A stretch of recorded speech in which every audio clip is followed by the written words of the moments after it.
prosseguindo na síntese do profeta Miqueias, agora o item 5, promessa de um livramento. Miqueias capítulo 2, versículos 12 e 13. O versículo 12 diz: certamente te ajuntarei todo inteiro, ó Jacó. Essa é uma profecia falando da união das tribos em um só povo. Eles estavam divididos desde os dias de Roboão, filho de Salomão. Miqueias profetizou nos dias que Samaria foi destruída, pois vimos que este livro foi escrito entre 735 e 710 a.C., e a destruição de Samaria aconteceu em 722 a.C. Será que essa profecia de Miqueias se cumpriu? Claro que se cumpriu. Agora, vamos procurar na história de Israel quando que ela se cumpriu. Bom, no ano 580, entre 605 e 586 a.C., ocorreram 3 levas para a Babilônia. Em 722 ocorreu a leva das 10 tribos, e nesse período das 3 levas para a Babilônia, Judá e Benjamim foram levados.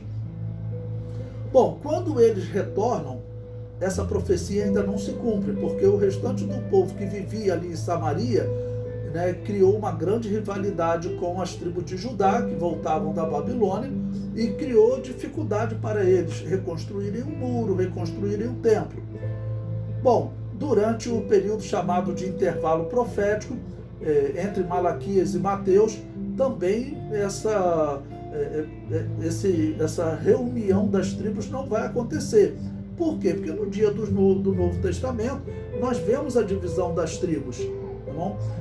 Os judeus, que eram os representantes desse reino do sul, nem se falavam, nem se comunicavam com os representantes do reino do norte, em especial Samaria. E acima de Samaria, então, a região da Galileia, Nazaré, Cafarnaum, todas aquelas cidades, lembre-se do que disse Natanael, pode vir alguma coisa boa daquela região. Então, essa rivalidade, ela permaneceu.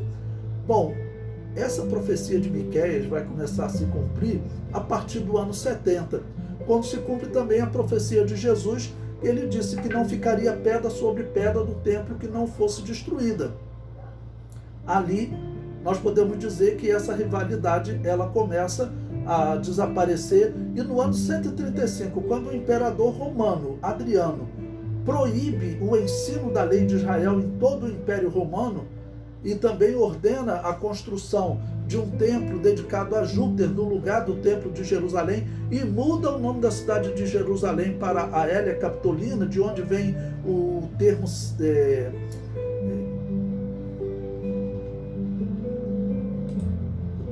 termo Palestina, desculpe. A partir desse momento, então, já não vai haver mais divisão entre Reino do Sul, Reino do Norte, entre judeus e samaritanos. A partir disso, podemos dizer que se cumpre essa profecia de Miqueias. O versículo 13 diz: subirá diante deles o arroteador.